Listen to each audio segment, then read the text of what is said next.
All right. Okay, sweet. Okay, so with that, now we've got the volunteers. The nice thing about video conferencing and Zoom is that a lot of these things about voting and Video Master and tends to sort of go away because we don't need to do that. And I think that's going going into the future. I think this is the problem with technology is that a lot of mundane mechanical stuff tends to be taken over with technology. And I wonder if one day grammarians and word masters and accounters will be taken over by technology as well.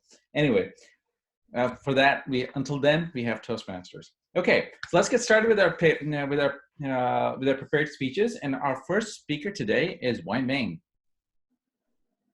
Hi, everybody. Can you guys hear me okay? Yes. I have to move microphone. I'm going to share slides. Let's see if that works. Share screen.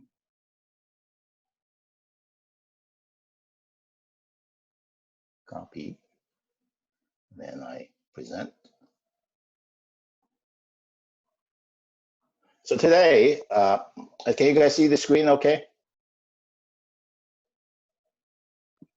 Yes. Okay, great. Hey, thank you, everybody. Today I'm going to be talking about what I've learned so far about online meetings and how do you present yourself. So that's why I'm going to summarize what I have learned. Now, you guys mostly know a lot more, so you can let me know what else I can learn as well. So one thing I'm finding is, so today we're going to talk about what the online presence versus in-person meeting, what the differences are, what we might want to do to improve ourselves in terms of having a good online presence. So one thing I'm finding is that online presence is not the same as in-person type meetings. One of the reason is you see this screen with a bunch of pictures or a bunch of different people on there. Right now we have 6 people on, and how do you know that people are paying attention to you? You can't. I'm not sure because people could be looking at their phones, looking at other things, and how do you capture their attention? And capturing attention in online is actually a lot harder than in person because you can even look at the person. There's no eye-to-eye contact. You're looking at the camera, and the camera it doesn't necessarily point to the other guys. So anyway, very different. And also, there's no clear feedback. Whether they can hear you or not, you have to constantly ask whether they can hear you. And that's why this microphone is very important. And depending on the situation, there could be real consequences because online presence or online meeting is not that different from an in-person meeting in terms of the consequences. You could be making a sale, you could be making a pitch, you could be trying to convince someone of something, and whether it's online or in person, the consequences could be the same. And if you don't do it right, then the consequences could be really bad. So that's why I'm starting to look at this and then see how I can myself improve this. And I want to summarize some of the information here. So one of the reasons why online is not the same is because you're going through all this machine. And you go through the internet, you have your computer, and then the other guys have their computers. And the computer is not just a computer. There's a camera and there's a microphone. These are devices that if they don't work well or they don't transmit what you say, what you appear to be to the other side, you don't have enough lighting on the video, or the sound on the microphone is somehow garbled, it would go across the other side, and then the other side if they have the wrong microphone or the wrong screen, then they might not see you as well. So all this stuff is very important. That's why online presence is not the same as in person, because you have all these machines in between. And however you shout, however you appear, it's not going to be the same. So the goal for communication, especially in terms of what we do at Toastmaster, is try to convince someone or try to present some information that you can get some attention on. And the idea is, how do you maintain audience attention? And so here I'm going to talk about 3 things. The tools that we should be conscious of, and Haroon mentioned some of those already. Content, what content do we talk about, and then how we deliver them. And then the last thing is just we have to constantly practice. So the tools, Very simple. Yeah, we just talked about it. Video camera, the microphone, and the internet. The camera is very important. All of you are doing it, is having the right lighting on yourself is very important. Here in my room, the light is actually on top of my head. So I actually have a different light facing me that at least shows some light. If I don't have that light, my face will appear dark. So sometimes you just need to look at that. In terms of the microphone, one thing I'm finding is when you go to all these webinars or these presentations that people make on, whether it's on stage or anywhere else, they always wear this microphone next to their face. It's almost like sticking to their face. And you see that everywhere. And I think for us, we need something like that in order to convey our voice across as much as the machine or the microphone can do.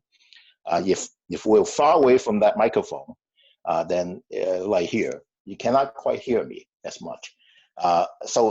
And that's what I found. Recently, I just did a webinar for work, and I recorded multiple times for that webinar. And every time I record, depending on where the microphone is, the sound comes very, very different. And in the end, someone has to do some editing to actually boost the sound on some of the slides, just because that microphone, if it's always in the same place, is much better. Here, I have this microphone that flexes around, and this doesn't work as well.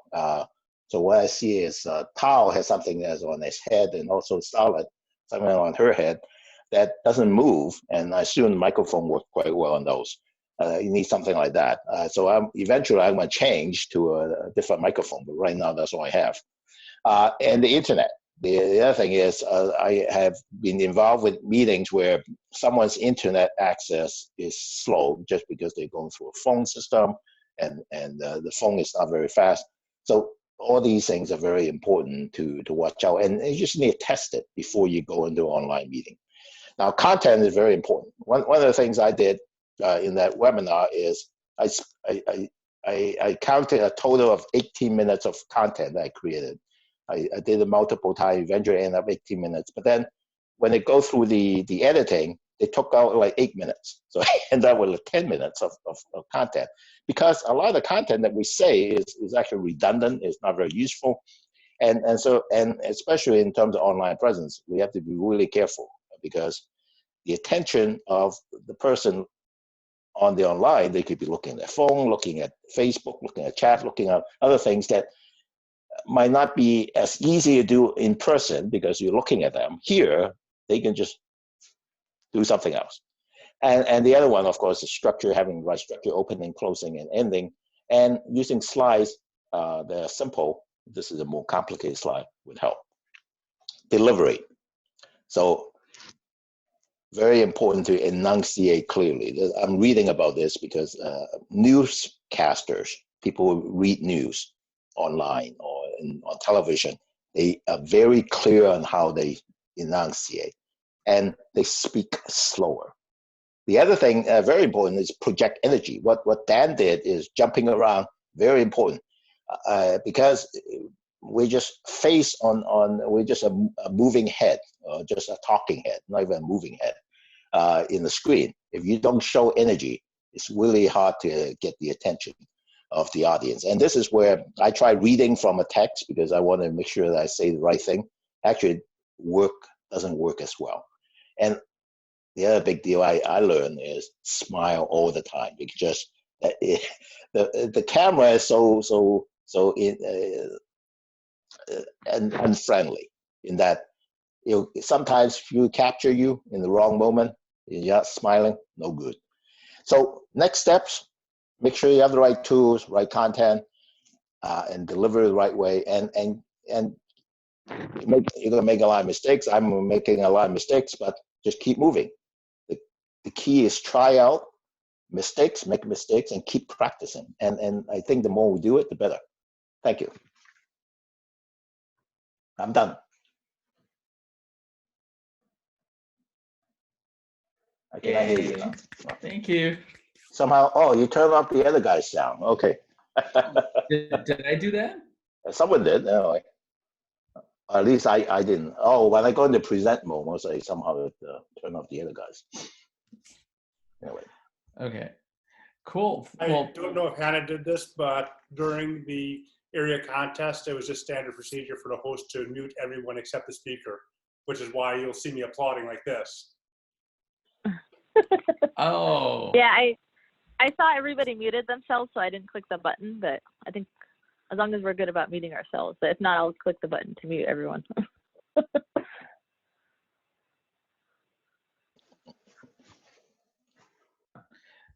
can everybody take a minute to write out an evaluation for Wemming? Give him feedback.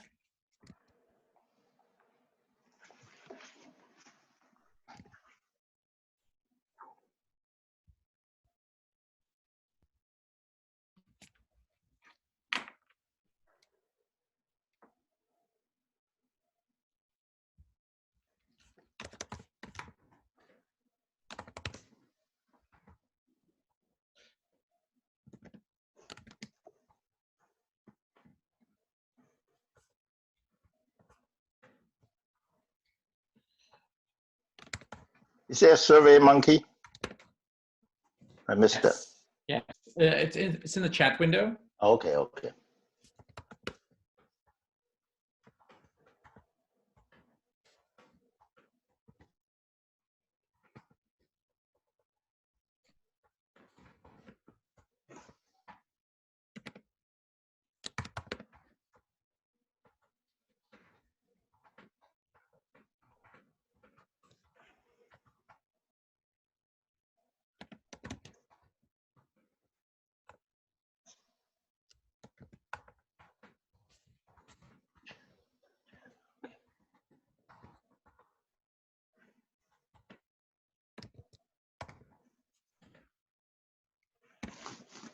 Okay.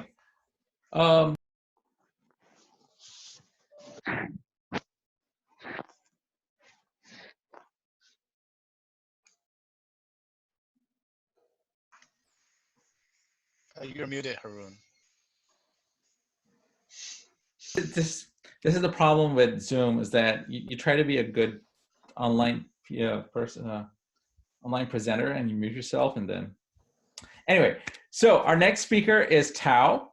Tao is a new member, and he's going to be interesting. He's going to be talking about a very interesting topic, a somewhat somber topic, if I may add, is that are we in for another Great Depression?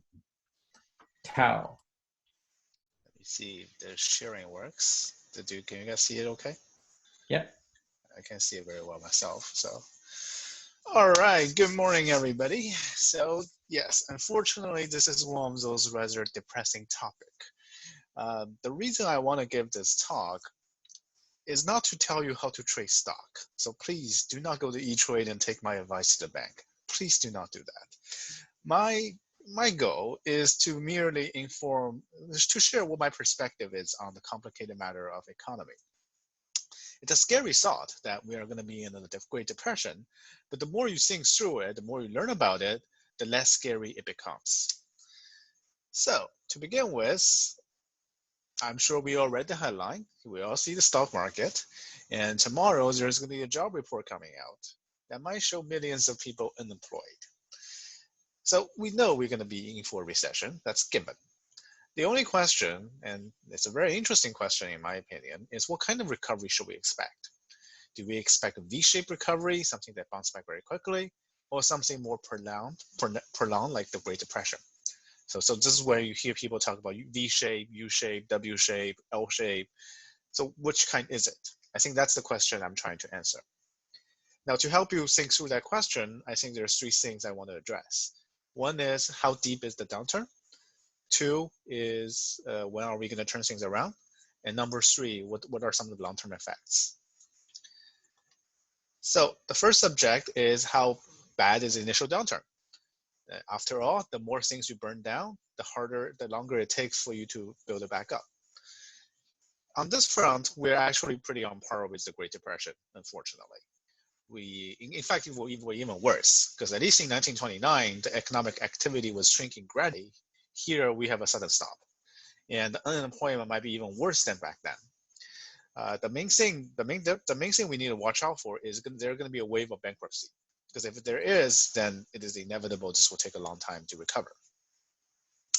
The big difference, in my opinion, though, is how the government respond to this crisis. Now, as you see on the slide, on 1929, there's all sorts of things that the government back then did not do. In fact, it was trying to cut spending to balance budget at a time where you should be encouraging people to spending more. That problem, at least that lesson, thankfully, has been learned by the government of today. We have you saw all the news about the stimulus or the quantitative easing from Fed. Essentially, the Federal Reserve is coming in and guarantees everybody's risky asset. That way they provide liquidity to the system and you don't have a freezing of the credit market. So my overall analysis of this subject is basically our initial impact is actually worse than 1929, but our fall is cushioned a lot better by the government. So in that sense, it's not as bad as the Great Depression. Now, the second question we have to address is, when are we going to turn things around? Because no matter what the government do, they can probably cushion you for a few months at best. Now, if this lockdown indeed continue all the way into the fall, we're going to be in for a lot of pain, no matter what the government does. So to think through this question, I'm basically using China as a reference point, because I think they are the first to go through this crisis, and we can probably model our timeline based on theirs. So if you see the timeline for China, they started the lockdown around late January, and just yesterday they lifted the lockdown in the epicenter. So it's roughly a 2-month process. Now, here in the US, the thing we have to understand is are we worse or better than China? We do have some advantages in terms of resource, in terms of knowledge, but unfortunately, given how there are also factors against us, specifically in terms of people not following the government's order, staying at home. That is extremely concerning. And in fact, the more people do that, the longer this lockdown will continue. The other troubling prospect is in China, the epicenter is one province, so they locked down that province very quickly. Here, we seem to have multiple outbreak hotspots, so that make the whole make the containment effort a lot more challenging. But given the timeline they went through, my prediction is it's going to probably take about like 3 weeks to a month for the initial lockdown. So given we started around mid-March, I do expect things to start picking up around late April. Now, this is not going to be everywhere. New York is going to be closed down for longer. Bay Area, most likely a little longer than the rest of the country. But I do expect, from place to place, cities by cities, people start opening up gradually. Unfortunately, I don't expect everything to be back to normal until all the way in June. Now, that I think is the key open question, and something we should watch out for is, when are we going to be back? Because that has a huge impact on the overall outcome. The third thing we have to talk about is there any long-term collateral damage out of this crisis? So in some ways, as Haroon mentioned, crisis is often an opportunity. We have the stimulus that's going to help certain sector after the recession. People are forced to save. So that's something that they should have been doing, but now they're forced to. And usually people are become more innovative during time of crisis because they have to focus. So there are good opportunity coming out of it. Now the downside is, obviously, in the near term, we're going to have wave of outbreaks. We have a second wave, third wave, and we're not really going to go back to our old habits, as exactly were before. I don't think any of us are going to get on a cruise ship anytime soon. So there will be some collateral damage. On this subject, though, I'm more worried about the long-term risk. Specifically, government is spending trillions and trillions of dollars propping up the economy, but that money needs to be paid back at some point. Now, how are you going to pay that back? I think given we're already at a very high debt level, not just in the US, but around the world, it's likely that we will end up seeing like sovereign debt crisis going forward. So that might be a challenge challenge that we have as we work through this problem. And let me just quickly see. And two, as we saw in 2008, bailout is usually not very popular in in any country. And whenever there's a crisis, whoever's in power gets blamed. So overall, I think there's going to be political tensions, and that might have that might imply substantial turmoil going forward, even after we get out of this crisis. By the way, my speech is 6 to 8 minutes, so don't worry about 7. All right, so let me quickly put things together. So this is a truly historic event. We haven't seen these things we probably only see these things once every several decades. Again, the key variable here is when will the outbreak be under control? The baseline scenario, which is what I'm projecting, is things go back around May and June. So given that we have a very quick response, we should be able to see a substantial rebound in the summertime, hopefully by the first quarter this year. However, I do see some long-term impact already seeded, so we might have future crisis in the next year or two. So unfortunately, it's not as rosy a picture. The worst case scenario, obviously, is the outbreak is still out of control by summertime. So that is when we're going to stop be really talking about depression, because it's inevitably some firms will fail, and I can totally see major change to social and political order if the situation drags on more than the summer. Okay, so I want to end with some metaphor. This is a difficult time. It feels like we're kind of in a lot of pain, but there's always light at the end of the tunnel. Another day we get through this is another day closer to the other side. So there's always reason to be optimistic.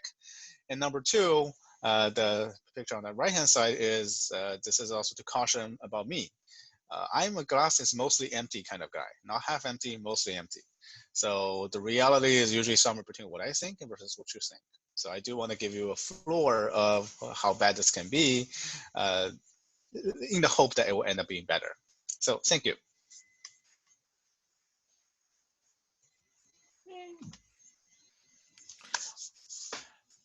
Thank you very much, Tao. If we can take a few minutes to write some feedback for Tao.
Do you know if it's possible to reopen a survey?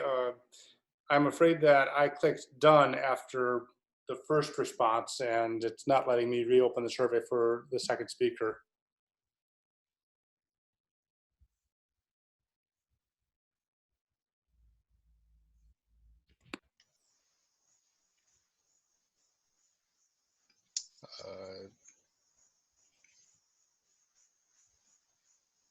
Oh, you're mute, Hannah, you're mute.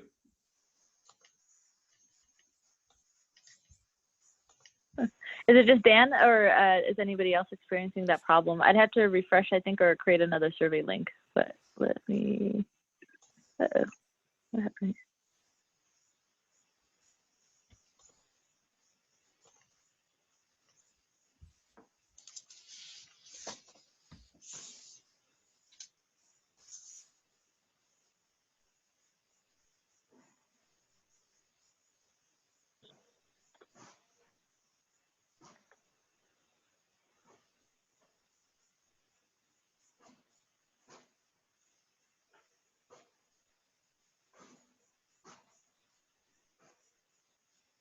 Okay. So how did you get that result? Give me 1 second. I'm gonna send out another link. Okay.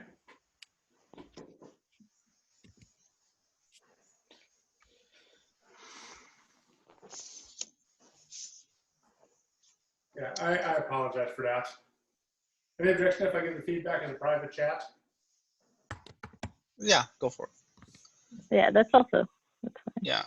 Also, one suggestion is we might want to. I mean, this is it just came to me is the agenda. It still shows 7 o'clock start time, even though we were 7:15. So we might want to adjust the template to make it 7:15, because otherwise the guests will almost certainly be confused. Yeah, got that's it. Okay. actually a good point. Yeah, well, I'll actually change that. Okay.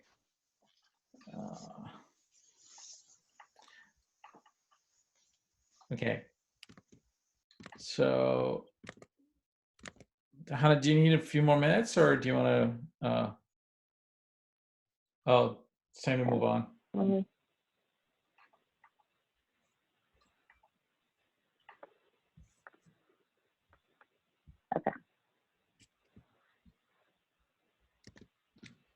Okay. Oh, new link. Okay.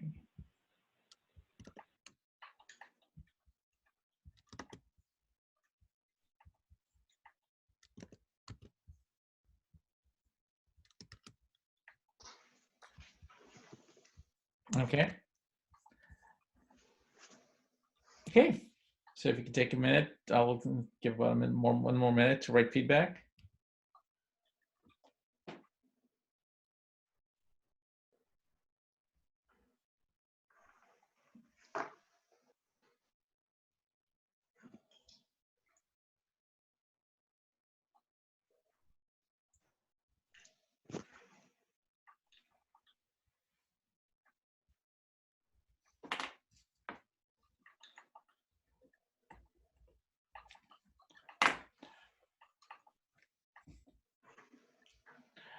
Okay, I think at this point, Hannah, any news from Arjun? Is he going to be speaking today?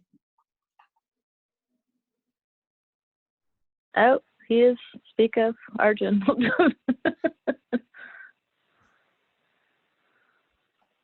Hello, Arjun.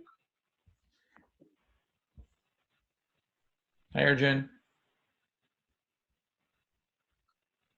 Hello, Arjun. Hey, Hannah. Hey, good morning. We just got done with 2 speakers, and we're like, is Arjun gonna make it there? Then he just popped in I right was now. just on. I had 2 calls today morning, so I was just waiting for Oh, it to no end. problem. We do need an evaluator for Arjun. At least I don't have one. Dan, would you like to evaluate Arjun? I don't know if I can do that effectively at the same time I'm accounting. Got it. Okay. I'll do accounting. So I have an evaluation form. Should I just email it to you, Hannah? I think, yeah, and I can send it out to whoever your evaluator is. Okay, I'm just sending it to you right now. Yeah. Dan, I'll fill in for, yeah, I'll fill in for accounter. Dan, if you can evaluate Arjun. Wouldn't it make more sense to do it the other way around? I already evaluated. I'm already evaluating Wai Ming. Yeah, Wai Ming. Yeah, if necessary, I could be an evaluator. In any case, Arjun, I'm at the timer. Is your speech 8 to 10 minutes? No, it's 5 to 7, and then 2 to 3 5 to minutes 7. of Q&A. Oh, so how much time for Q&A? 2 to 3. Okay. So 5 to 7. 7 to 10 minutes, something like that. Yeah. Okay. So Wai Ming, are you evaluating? Yeah, I can do evaluation. Okay. So Arjun, you can send me the link. I just sent it to Hannah. I can forward it to Okay, you. Hannah again. I see it. No, that's a Yeah. Survey Monkey.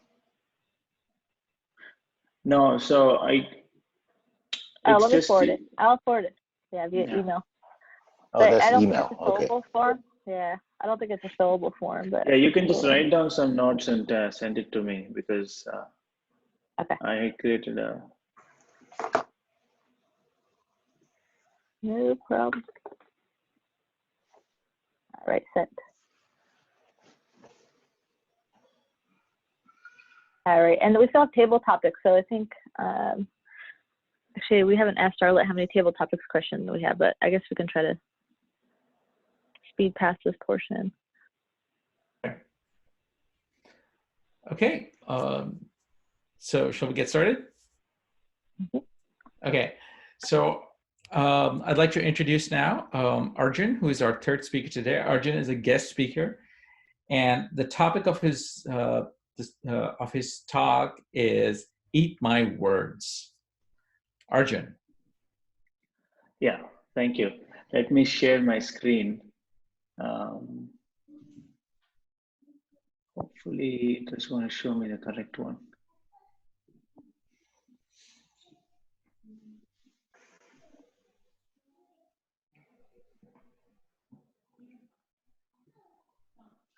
Oh, I have to rejoin because it's saying to allow something to be shared. Just give me 1 second. I'm sorry. I'll join back in 1 second.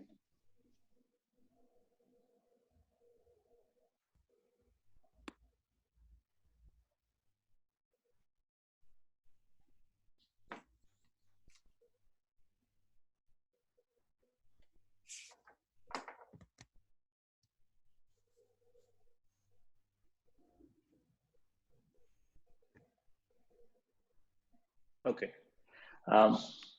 Here I am. I apologize for this in advance. Okay. So my speech today is actually something that I worked on previously. It was for a research project, and one of the things that people have found is in the New Year's time, people make three kinds of resolution. One is they do it for something related to finance. Second one, they do it for their career, and the third and final one we are all very familiar with is health. So in this project, I'm focusing on one of the MyFitnessPal, which is a very widely used app that people track food and log their exercises. But my project was to find some facts about who uses MyFitnessPal, what is the user base, what do they want, and how we can improve this particular app by adding one or two features and drive up the user base and eventually the revenue of this particular app.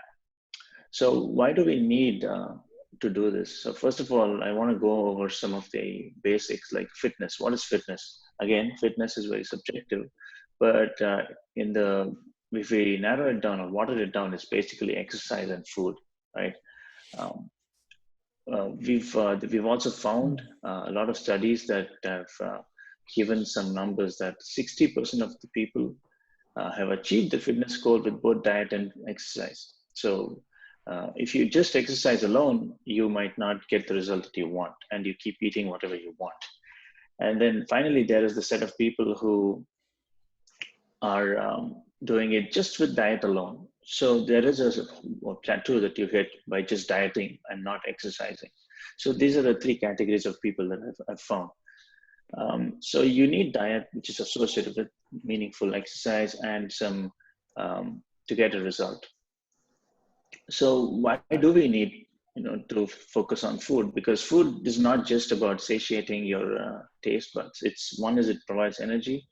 Second is nutrition, because we need it for our bodies to grow. And then finally, we need to maintain ourselves. So there are three different categories where food plays a very integral part.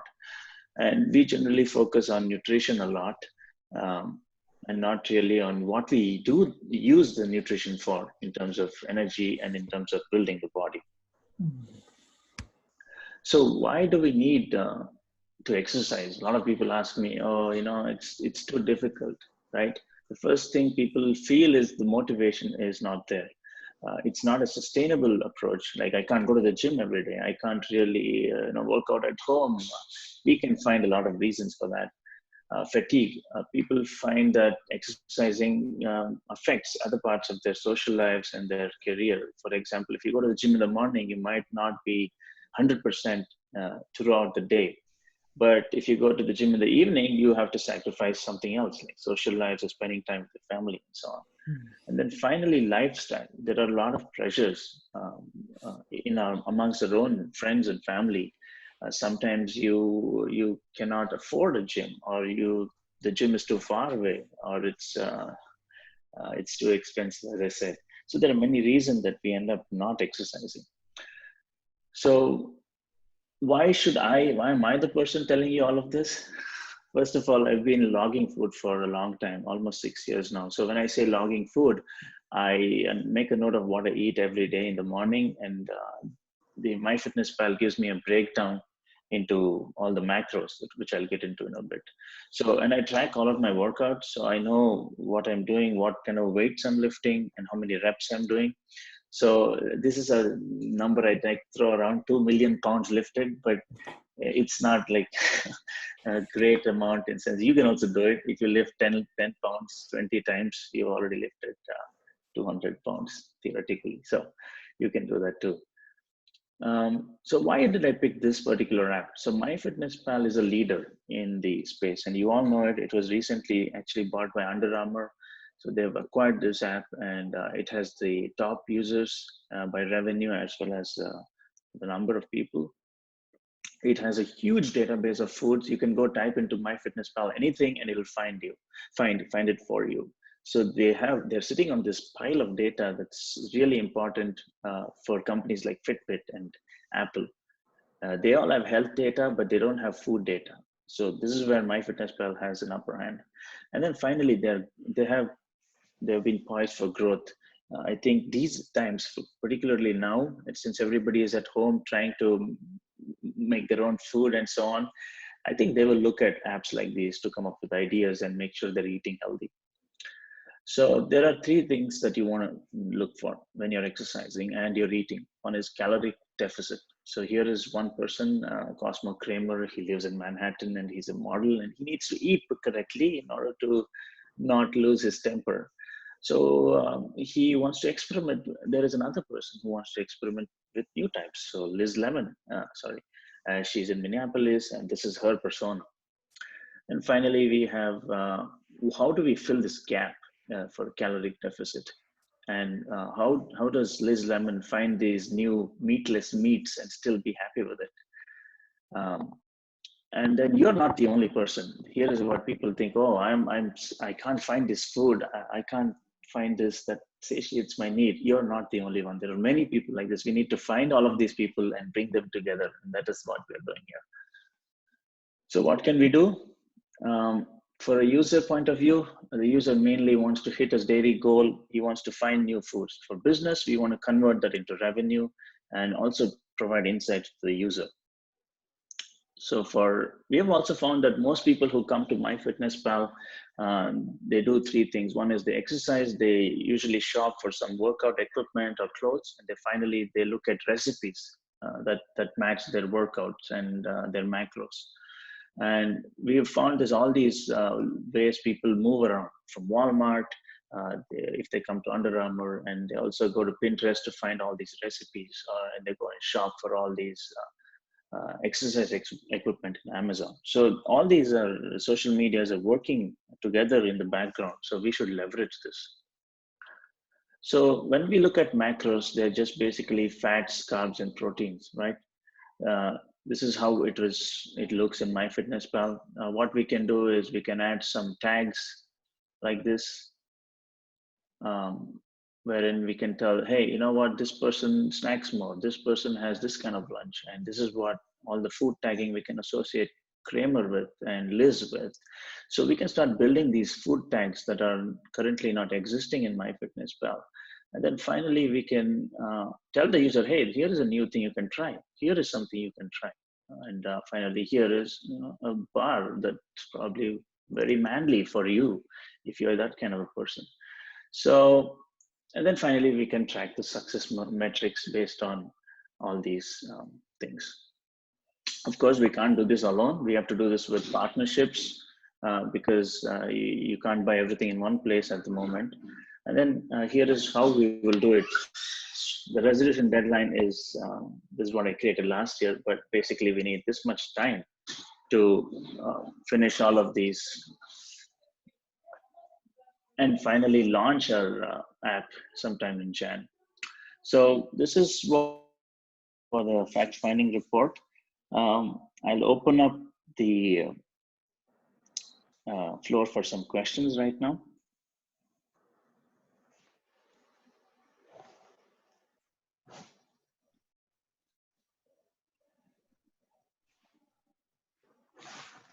So this is a report? Yeah. Okay. So this is more of a finding all the facts that are associated with the idea of adding a new feature to this particular app on the that we have. MyFitnessPal is a food tracking app. And this is your app or someone else's app? No, this is someone else's app. Okay. So is this something that's going to be added to MyFitnessPal as a new feature? This was one of the projects that I did, and this is to convince the management that they should add a feature to MyFitnessPal. So as part of this process, I had to find a lot of data on the users and the way they reached a certain goal inside MyFitnessPal. You want to know why. So did it do it? Oh, I don't know. I have to find out. Yeah, if we're not users of MyFitnessPal, it would be difficult for us to say what's missing if we don't know what's there. That's true. So hypothetically, what I'm trying to say is eating is as important as exercise, right?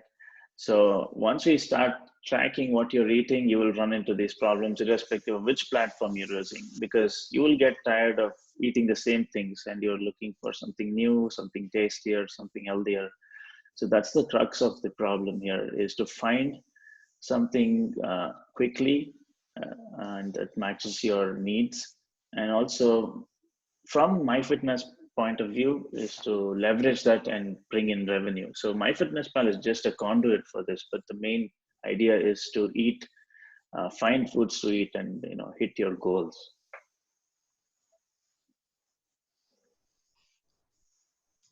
Okay. All right. Well, we're at 10 minutes, 43 seconds. Yeah. Yes. Okay. Thank you. Cool.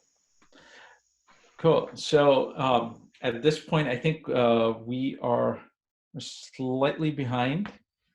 So I'd like to jump into the evaluation section. And for that, I'd like to introduce the general evaluator, which is Hannah. All right. I'm going to move to mute everyone, and then I'll unmute myself. So that way. Oops, let me...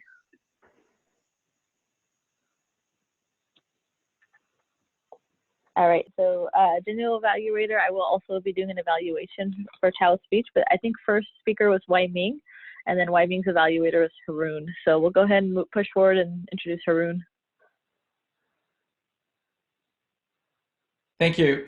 And thank you, Wai Ming, for talking about a very relevant topic about online presence and presentations.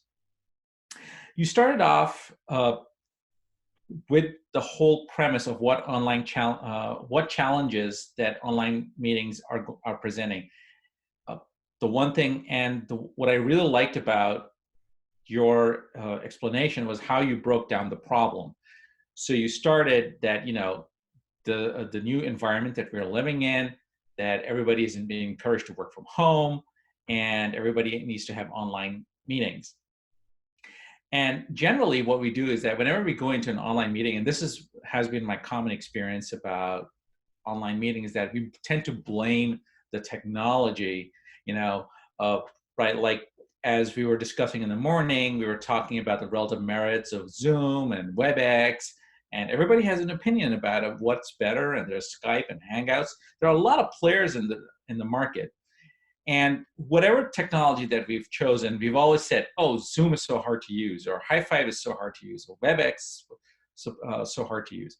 But your explanation really broke down the problem that the challenge of online meetings is really has a lot of components to it. The components about what is the human factor there, what is the equipment factor. We tend to project our own shortcomings on other things that that our microphone, our speakers might not be correct. So that breakdown, the challenges, was very important. So it actually put the whole problem in perspective, and that was very well done. So the other thing that I liked about the meeting was that among all the various factors that are playing around in the online, you actually took three important three-point rule. So it actually simplified the problem for us, and that we could actually visualize it and sort of summarize on the things that we could focus on. And then you closed up with some recommendations on how to actually fix the problem, what we can do. So your recommendations on smiling, on having a microphone that's close by, that doesn't move. I hadn't thought about the fact, I knew that a microphone actually changes the tone, but what I didn't realize that how having a fixed microphone helps in keeping the audio focused and making sure that there's any noise in what's going through. So there are a couple of things, two things that I thought that you didn't mention. One of the fact was your start. You actually kind of jumped into the whole premise of the meeting. So while I did think that there was a very relevant topic, I thought that the whole introduction could have been sort of stretched out a little bit in terms of the information that you were giving out, that you could actually have started off with the story. The other thing that I think that you didn't mention was, or maybe I missed it, was the use of a speaker. Sometimes our audio, the sound output might kind of sort of blocks it, so you're too loud and you kind of break up. So that's something that you might want to actually mention as well. But anyway, thank you so much for the speakers for all that information. I'd really appreciate if you could share the slides with all of us. Those are good things to keep note of. Thank you.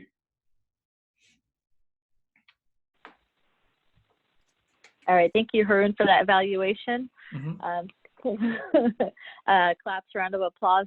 I'm going to keep moving forward and then go into Tao's evaluation. I know he has a hard stop at 8:30. And so Tao, I just want to say I was expecting a very somber speech this morning about the Great Depression. And I was actually looking forward to kind of getting depressed throughout this whole speech. That was my emotional state. I was like, wow, it's the Great Depression. This thing is going on. It's really real. But I feel you brought a light of positivity, but also some really good facts and data. Your presentation overall was clean. Your slides were what I thought were very cleaned up, like the bullet points. There wasn't too much information and text on it. The bubbles kind of made it lighthearted. So made me feel good seeing that blue color, which is a very calming and meditative color. So overall, your slides were very beautiful. And then I thought you brought a unique balance to it. Like I said, I was expecting very somber. It's a very relevant topic that you spoke about this morning. But you brought a unique balance of data and then having some really good bullet points. Overall, you maintained a sense of humor and positivity even towards the end. In the beginning, there wasn't too much of a vocal variety. And just the one, since we're talking about opportunities this morning, the opportunities I would like you to take advantage of is just the hand gestures and kind of like the physical space of the speech. I actually recently, I was doing so many webinars this week, I saw people actually standing up to deliver certain kind of presentations. And it's just a matter of setting it up. So I think that's something we can evolve into in this club is, if you're doing a presentation or if you're just speaking, try to physically stand up what Dan did.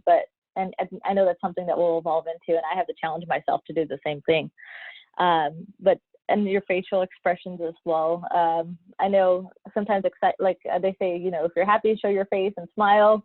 If you're excited, get excited on your face. And there are some points in your speech where you had a facial expression that really didn't match the data. So it was like, oh, the economy is like tanking in this slide, and you're like, yeah. But I think just carrying those facial expressions throughout your speech really helped. But overall, I think it was a great speech. It was very engaging, very relevant topic, and I think you brought a good balance of positive and negative to what's going on and seeing the opportunities that people have moving forward. So thank you, Tao. Oh, I'm muting myself. All right, and then I think we also have Wai Ming that's doing multiple roles this morning, but also evaluating Arjun's speech. So we'll welcome Wai Ming to carry on his evaluation, keep things moving forward. Arjun, that was a good speech. There are a lot of good things about the speech. I really appreciate it.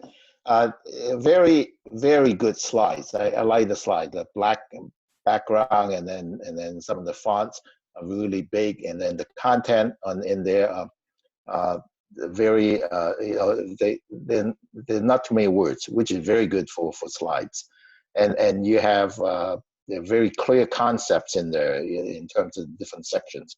I think most slides have some like 3 items, and that's a good number to talk about. You also have a very good slow pace in your voice, and that's very good in online presentations especially.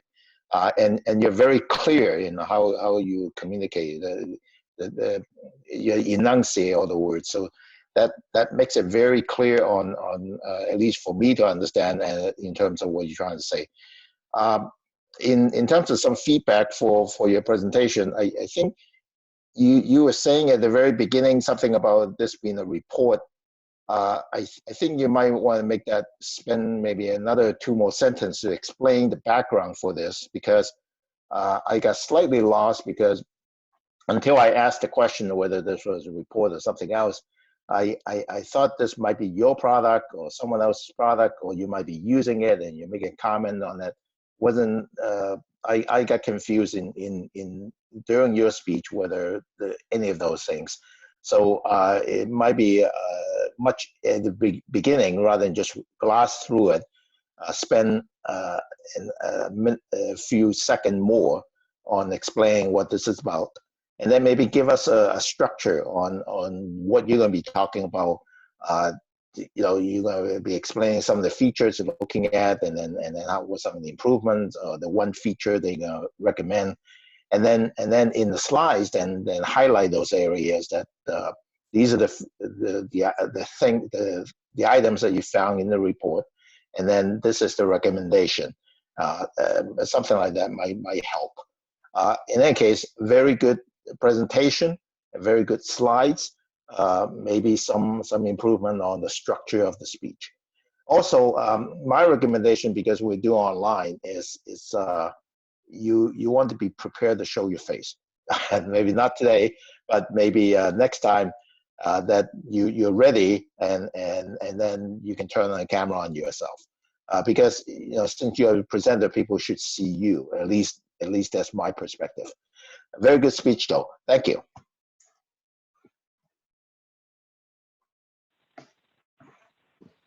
All right, thank you, Wai Ming. And then let's move into table topic Starlet. If you want to call on, and Starlet, we can also perhaps continue table topics next week if you had a lot of questions to ask. But if you want to call on people that have not spoken this morning, the floor is yours. Okay, we have time maybe for what, 1 or 2? We only have like 12 minutes, 13 minutes left. So our topic is opportunity. So I do have a few questions for regarding opportunities. I guess I will pick on Dan this morning. Dan, my question for you is, do you believe opportunities are both good or bad, and bad? Can there be good opportunities? Can there be bad opportunities?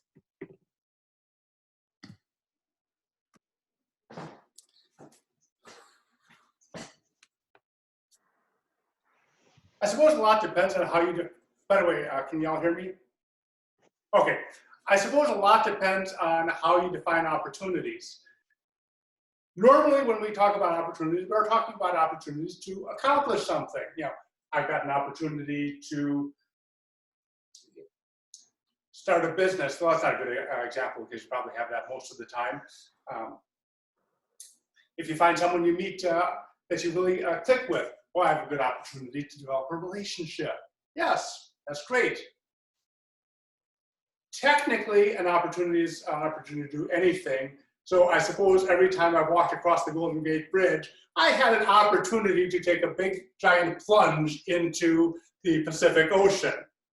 That's not something that most people would call an opportunity, but technically it is I would call that a very bad opportunity. If I go to the grocery store, which I've not done in a couple of weeks now, but if I go and I see, let's say, a sale on a bunch of Hostess products, I have an opportunity to buy something that is extremely bad for me. So yes, from a very technical standpoint, it is possible to have good opportunities and bad opportunities. We just don't normally call the latter one opportunities. Thank you. Thank you, Dan, for that. That was a very good, used very good examples to present both good and bad opportunities. And I guess the option is on us was which route we're going to take. So thank you for that, Dan. All right, for my next question, if you had the opportunity to do one thing, what would that be? Haroon. The opportunity to do one thing. Yes. That's the opportunity to do one thing. Okay. So one of the goals that I've had for some time right now was to learn how to fly. So one of the opportunities that I am planning to create for myself and this year has been I have a bunch of other stuff that I do want to get done before I can do this, but I do want to I plan to allocate some time this year to learn how to get some flying lessons.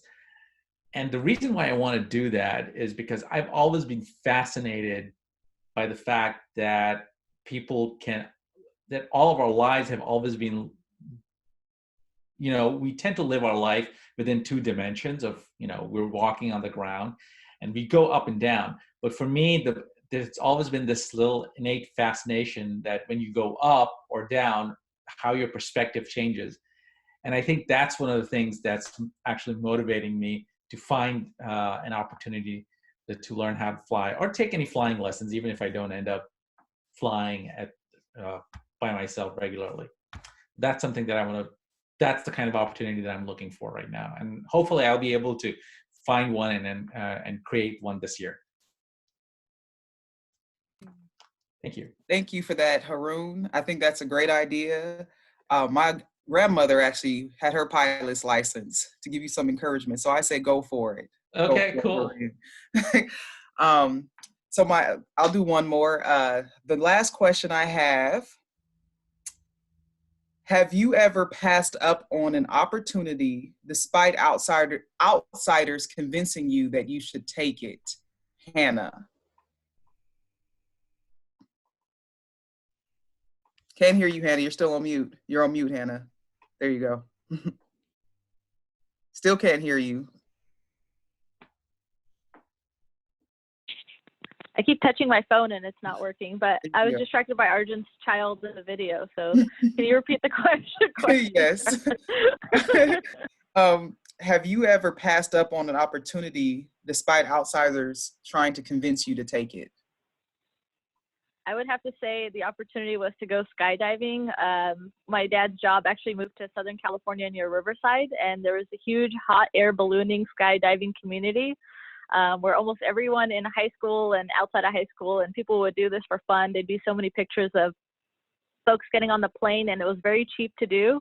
To get up in the plane and then go skydiving early in the morning or towards the evening, and you just see all the parachuters out there in Riverside all the time.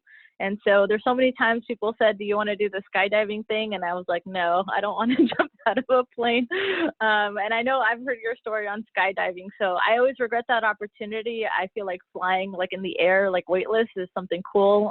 We have had friends in the past when we were younger work at iFly, and I've never even tried out the iFly because I was so scared to be suspended in air. So I would say that's the opportunity I always regret. Hopefully one day I'll work up enough nerve to jump out of a plane.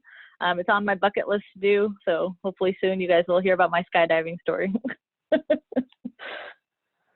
Thank you, Hannah. Again, I say go for it. All right. Well, due to time, I will end the table topics and I will pass it back to Haroon, our Toastmaster.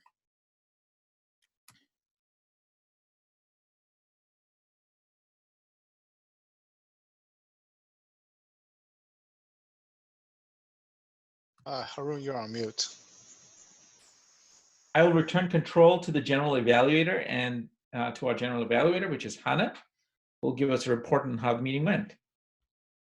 Okay, I think we started a little bit late, but we also had some kinks to work out still. It's our second online meeting, so I know we're in a new era and a new level of our meeting. So I think we got a little bit behind, but let's try to push through the meeting.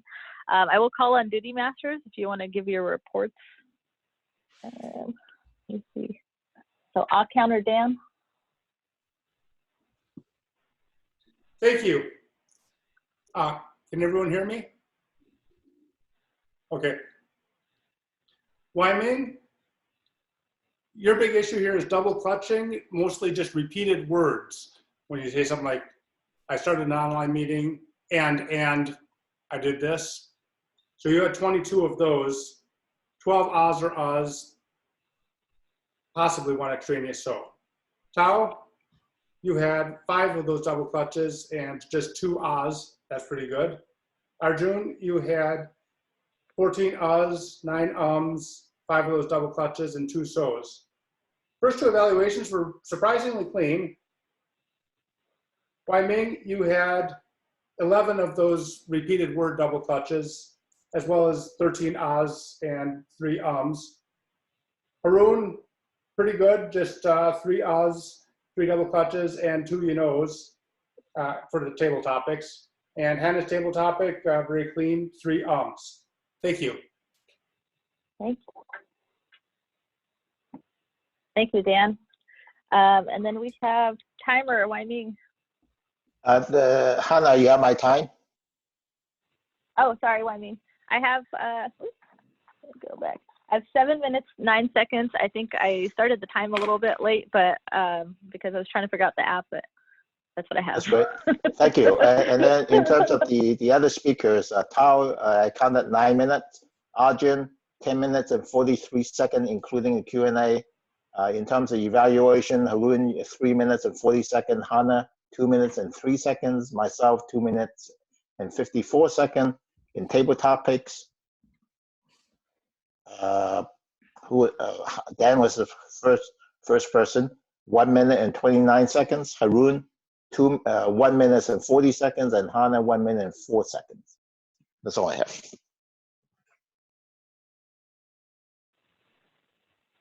Thank you, Wai-Ming. And then I was, the word master was, grammarian, I was grammarian. But grammarian, Wai-Ming, I just saw 2, oh gosh, I can't even say that. Just between online presence and online meeting. There was a couple for Tao, just using a noun as a verb, and then plural singular. I think it was just a mismatch of words. But there were some things that I did, like Arjun asphyxiation, you used that terminology pretty good. And there's a couple things I would rephrase on your main point, which is, oh gosh, I can't even read my own handwriting. I need to write clearer. It was your statement you made about partnerships. So I felt like that was your main punch and your main point, and I would just using the word partnerships. But I can't read my handwriting, so that's all I got for grammar. And then Wordmaster. Oh, well, I think who is officially Haroon. Okay, so honestly, I think everybody used opportunities anyway, because you know, I didn't really count any, so I'm assuming that everybody used it anyway. So, hey. All right. Awesome, Haroon. And then ballots, if you guys can please submit your ballots to your election buddy. The link is in the chat. If you are having issues, please privately message me. I've outlined who went first, number 1, 2, and 3 in the chat. So please use the election buddy link or privately message me so we can count up the ballots. And announcements for next week. Does anybody have an announcement while we're doing that ballot? I just have, I know the deadline for renewals has been extended, but please renew your membership. Most of our club, actually, I want to say we have a handful of members that have renewed already, but there are a few people that just need to move forward. So we'll be reaching out with reaching out to you direct. Just a reminder to renew your membership for the next term. Thank you. And then I don't know if Arjun, your guys' speech contest got rescheduled, or sorry, your your guys' speech contest. Yeah, I'm chairing that. It's on April 4th and 5th. So April we're 4th and also 5th. trying Okay. Zoom, and it's like crazy because there's so many people who are new to this, trying to figure that out. Awesome. Yeah. Speaking of I know- speaking contests, Yeah. just a brief shout out. We had the E2 area contest last week, and started speakers did extremely well. Minju got first place in international. Awesome there. And Starlet got second place in Tall Tales. Awesome. Well So done. congratulations, Congratulations. Minju and Starlet. And thank you very much All for right. reminding people to renew.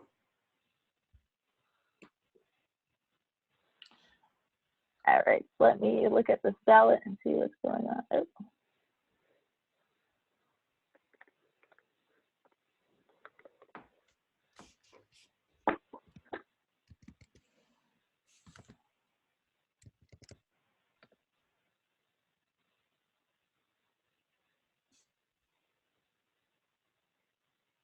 All right.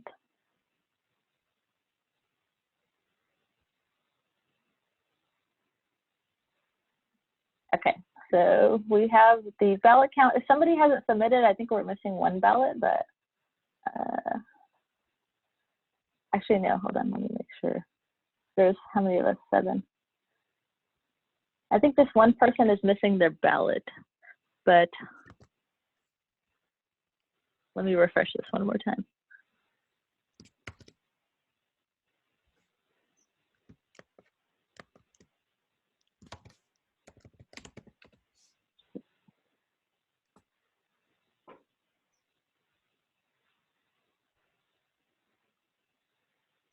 Okay.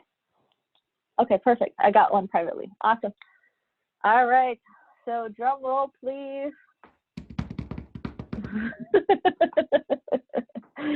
All right. Well, go ahead and hold on. Let me share screen. Let me play the.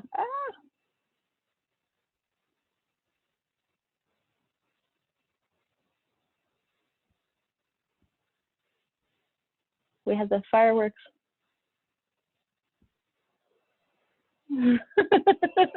All right. So if you guys can still hear, we have the best table topics. It was actually, oh, hold on. Oops. Let me go with best evaluator. So best evaluator was Haroon. So give it up to Haroon for the best evaluator. Woo!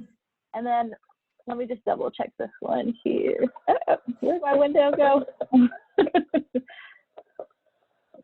I can't get out of this window. This is what happens when I do the fireworks. Okay.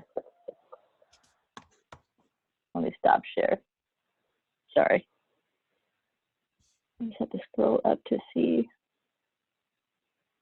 Okay, so table topics, it was actually, drum roll again, fireworks. It was a tie between Haroon and Dan. So congrats, Haroon and Dan. And then for best speaker, let's give a big drum roll, big round of applause for Tao. So Tao, congratulations. Tao, you're still there? Yes, thank you. I have to move to a different room. Awesome. Yeah. Okay, no worries, Tao. Congratulations, guys, and thank you. We'll try to fill roles while everyone's wrapping up here, but who wants to be Toastmaster for next week? I might force. Hello? Do we have a volunteer for Toastmaster? You can just give me any roles. I have to drop off now, but you can Okay. give me roles, yeah. Perfect, Tao. Thank you. Okay. So Tao, any role? We might force Minju to be the Toastmaster since she messed it out this week. Okay. But Tao, Minju. Tyra Minju, yeah. Yeah. I'll be table Okay. topics. Table topics, awesome. Haroon. And then I think Wybing signed up to speak. Does anybody else want to speak? Speaker or evaluator? Charlotte, do you want to speak next week? I can speak. All right. It's a Awesome. good forum to practice. If someone else wants to speak, then I don't have to speak. Otherwise, I'll speak. Got it. Okay. we'll just put you guys for now, and then I'll try evaluating one more time. I need to get a better evaluating. All right, guys, have a good morning. That's it. That's all for now. Enjoy your commute back to wherever you gotta go. Bye. Thank Thank you. you. Have a good morning, guys. Bye. Bye.